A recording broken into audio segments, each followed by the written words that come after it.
you can't argue with statistics, and you can't argue with statistical overrepresentation. What you can try to do is lie. And what you can try to do is lie like they did with the most recent mass shooting in New York. There was a recent mass shooting. It's, the details are still breaking. The operating theory right now is that the individual was actually going after something related to the NFL because of complaints that he didn't make the NFL, suffered from CTE, and had a gripe with the NFL, but he went into a building and killed 4 other people and injured an NFL employee. That's the operating theory. Let's just bring this up right here. New York City shooting. New York police officer killed, 3 others dead in Midtown building, home to Blackstone NFL. Fast facts. I want to highlight something because they're gonna try to use this as another attack on Second Amendment rights, and I think I know where they're going with this one. A lone gunman identified as Shane Tamura walked into a Midtown Manhattan office building, opened fire, killing 4 people before turning the gun on himself. The 4 people were killed in the shooting were identified as New York police officer Didrul Islam, Blackstone executive Wesley Lepatner, security guard Alan Etienne, Julia Hyman, an associate at Rubin Management. New York City Mayor Eric Adams said Tamura appeared to take the wrong elevator bank inside 345 Park Avenue when he was carried out the attack, adding, it appears as though he was going after employees of the NFL. The motive for the shooting remains unclear. The gunman reported had a grievance with the NFL, blaming the sport of football for his apparent issues with CTE, chronic traumatic encephalopathy, a side effect from repeated strikes to the head. There was an element of assembled, I think there was the gun. I think they were going to go after parts. Let me see if they got this. Associated News helped him buy parts for his gun. We're going to see that. I wonder if they're going to use this as an excuse to now further demonize with the so-called ghost guns, people assembling their own firearms. Set that aside. The individual, apparently, as of the information known now, had a gripe with the NFL, apparently took the wrong elevator, and 4 people are dead now. Racializing this incident from the beginning. Here, I'll pull this one up. Now, I didn't give Gunter Eagleman a hard time. I just said, like, if you're going to quote something, you got to make sure to quote it as verbatim, because there's a material difference between saying he was likely a white guy versus saying possibly a white guy, which is what the individual said. And it makes it unshareable in terms of a link. You can't share this link if it contains a materially inaccurate purported verbatim quote of the individual. But the audacity to even bring in race unless it's necessary for the purposes of identification. Now, another thing, there's a video circulating which clearly shows a man carrying a gun who's clearly not white. Mixed race at best, but clearly not Caucasian 100%. Now, when this guy's talking, we don't know what information was known. We don't know if that photo was shown. If the photo wasn't shown, to hypothesize on race for any other reason other than identifying the accused shooter is irrelevant. And if you do it and it's wrong, then it's reckless. So shut your mouth if you don't know what you're talking about, instead of saying things like this. Who he is? They do not know who he is. They know he is a male, possibly white. I'm curious. What information did this individual have to say possibly white? I mean, if possibly white means possibly black, it means possibly Asian, it means possibly Middle Eastern, it means possibly anybody. Why throw that in? He's wearing sunglasses. He appears to have a mustache. And that picture has been distributed to every police officer in New York City, particularly has been sent to the phones of the search teams inside that building. Now, we're going to see the picture that I presume he's referring to. And if he's referring to this person as possibly white based on that picture, this is misinformation that might lead to misidentification that could lead to even greater, deadlier consequences. Because whenever they encounter a group of people, the first thing they have to figure out is that individual among these people hiding among victims or pretending to be an office worker? Because one thing you don't want to have happen is to have this kind of cordon where you're trying to evacuate people in groups as you can get them to a safe corridor and have this person slip out with them. Well, you just said he's possibly white when clearly by the photo that you are ostensibly referring to, most people would not come to that conclusion. So have you just potentially aided and abetted the very outcome that you're warning against, Mr. John Miller? So yes, they have the picture, and they have distributed it to everybody on the scene. All right. John, stay with me. I know you're obviously getting information here in real time as we're talking. Now, this is CNN. Possibly white. This is the photograph. And the question is going to be, in what realm of the universe would someone have seen that picture and then taken to CNN to say possibly white? And now you bring this back to the previous story that we covered about Cincinnati, where you have the police chief telling people in the media to not circulate information and to not share videos because it only tells one half of the story, so that you can only have the propagandists and the government media tell you what the narrative is. Well, if nobody were sharing their own information, you might think that the shooter was possibly white. This guy looks like Eric Andre, who's, from what I understand, it literally looks like Eric Andre. I'm not trying to be funny. Who, from what I understand, is half white, half black. I hope. I'm going to double fact check myself in real time. But you have CNN racializing and promoting outright propaganda for no better reason, and to the detriment of the safety of the general public. That was the picture. What do you think? I don't think that I would not have. I would have said, more likely, if I'm seeing this, I would have probably said Asian, maybe wearing a wig. If not, if I had seen that picture and said possibly white, I would expect to never have a job in media. Or what was that guy's position again? Is this guy in intelligence? Chief law enforcement and intelligence analyst at CNN. I would expect to get fired, and I would deserve it if it happened. Well, that's what's going on there. And then you got the people on the internet who are going to jump on the propaganda and jump on the anti-Second Amendment and ignore a certain element about this story. Who was it that tweeted? There was another tweet. I think it was coming from Andrew Yang. Let me pull this one up. Andrew Yang took to Twitter. Says it's far too easy to obtain an automatic rifle in America. Let me see if, right here, this one here. Andrew Yang, never a day where he says, I'm going to put out a dumb tweet and doesn't do it. It's too easy to get an automatic rifle in America.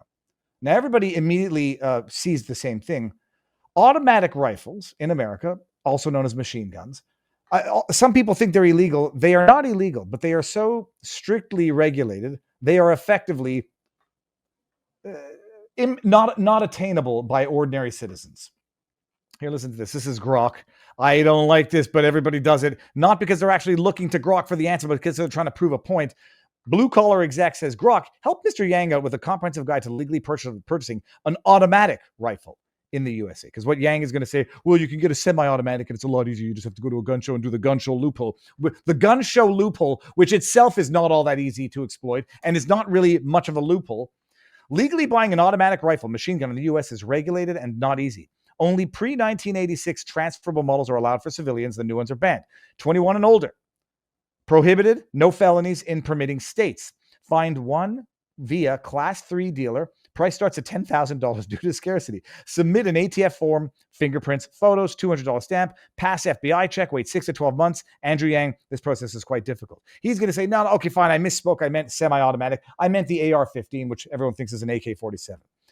I have to say this. I said the same thing. Assuming you're talking about a semi-automatic rifle, it's still not easy to get one. If you're talking about gun violence statistics, the majority of gun crime is committed with small arms, not rifles. If you want to get into the demographics of gun crime in the United States, buckle up. It's an uncomfortable conversation to have. But if you are sincerely trying to understand the issue, it's a necessary conversation to have.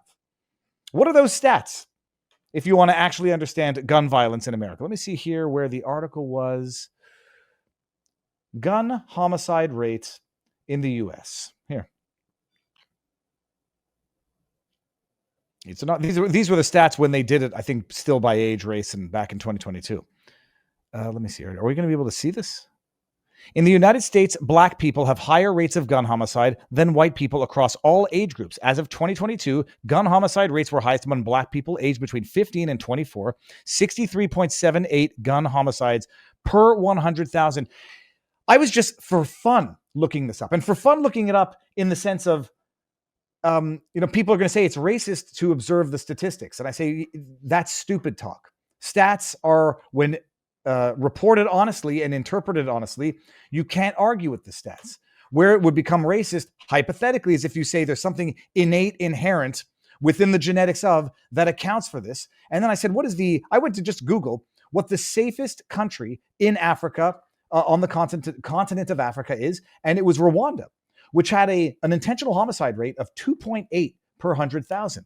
So you compare that to the stats in some cities in America, and your arguments for racism, I think, are going to fall by the wayside. You're going to have to explain this stat in another way, but you can't deny this stat. Where were we here? In comparison, there were only 2.58 gun homicides per 100,000 of the white population within this age range. However, the risk for gun homicide was greatest among all adolescents and adults between the ages of 15 to 44 in that year. Yeah, there's a big freaking difference between 2.58 per 100,000 and 63.8 per 100,000. That is wild. I mean, this is like Venezuela, Mexico level gun violence. And the number one victims of black gun violence are black people themselves as well. So to call it racism, to observe a problem that disparately impacts, or at least is committed by a certain demographic, you can go find whatever cause, reason, explanation you want, but understand the stats. In the last few years, firearms have become a leading cause of death for American children and teenagers aged up to 19 years old. Okay, we got this. This is the right to bear arms. Despite increasingly high rates of gun-related violence, gun ownership remains a significant part of American culture. Great. Let me just see one thing here. Google. Which guns are used in most crimes? I mean, I know the answer. Small arms. Handguns, particularly 9mm pistols, are the most commonly used firearms in crimes, according to ammo.com. While rifles often are at the center of attention, handguns are more frequently used in homicides and other crimes due to their concealability and ease of use. So you look at the Andrew Yangs of the world, and they immediately jump on Second Amendment right arguments, which are based on lies, ignoring the fact that, true, you could reduce gun violence by outlawing all semi-automatic rifles. You know what else you could maximize by doing that? Government tyranny. You know what else you can maximize by that? The inability to defend yourself when the criminals who don't care about the laws have their guns and their small arms and use them on you, unarmed, defenseless individuals. But you get the Andrew Yangs out there, going to jump on the semi-automatic, automatic argument, not appreciating that it's handguns and small arms, that it is so statistically overrepresented within certain demographics, within certain cities, that you're not ever going to solve the problem, because it's arguable that you even want to solve the problem. It seems, and you can call me a crazy conspiracy theorist for this, that the ultimate outcome that they want is the disarmament of the population so that America can look like Canada, can look like Australia, and can end up looking like Europe. And that is all I have to say about that story, because I don't like these stories. I do not reflexively racialize these stories. There is an objective, indisputable statistical overrepresentation. And and I say this for good and for bad. When there's statistical overrepresentation, when people think it's good, communities take pride in it. When there's statistical overrepresentation, when people think it's bad or when it is bad, well, then it's racism, anti-Semitism, xenophobia, Islamophobia to observe that. You want to take pride in statistical overrepresentation when it's a good thing. You got to take responsibility when there's statistical overrepresentation, when there's a bad thing.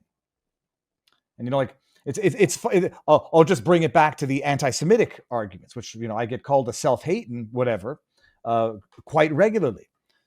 Because when people say Jews control the media, Jews control music, Jews control politics, and I say, okay, fine.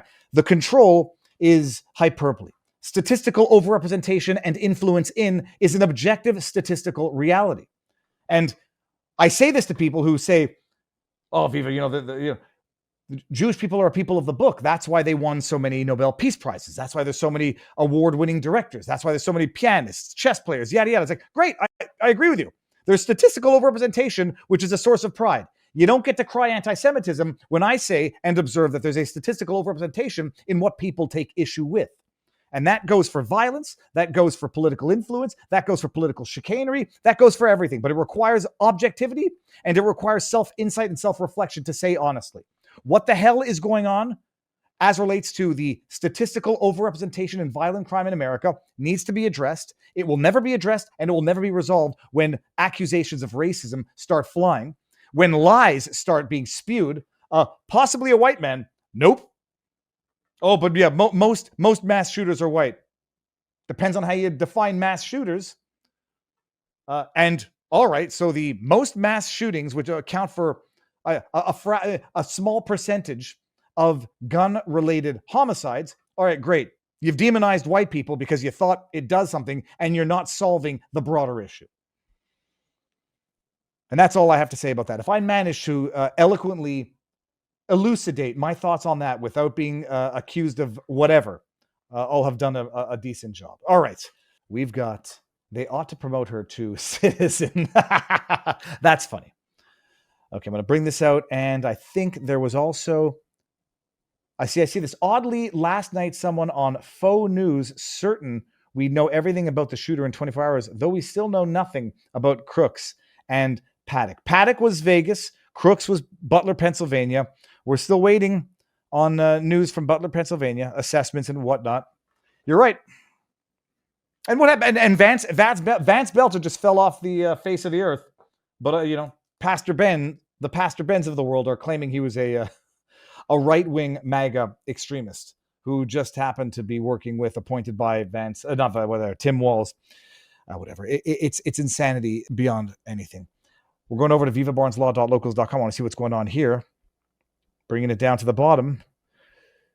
Compare how many guns are in the USA to how many gun crimes in the USA, says Boopsy. Bill Brown says, hey, 1644, that means I'm good now. I'm 45. I think they're mostly, but not entirely, shooting each other, says Tony DeMarco. And that's it. All right.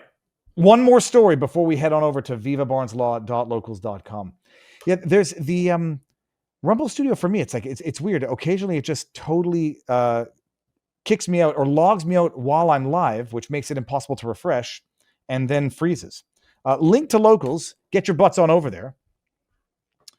And before we do that, though, by the way, get some merch, Viva Fry. I'm not the best at merch and I'm not the best at self-promotion. But if you want to get a nice shirt, support the channel. Conspiracy Realist, thank you for your attention to this matter. It's over at Viva Fry. If you want to get a Louis the Lobster book, people, right here, nobody has ever regretted getting a good children's book. It's on Amazon.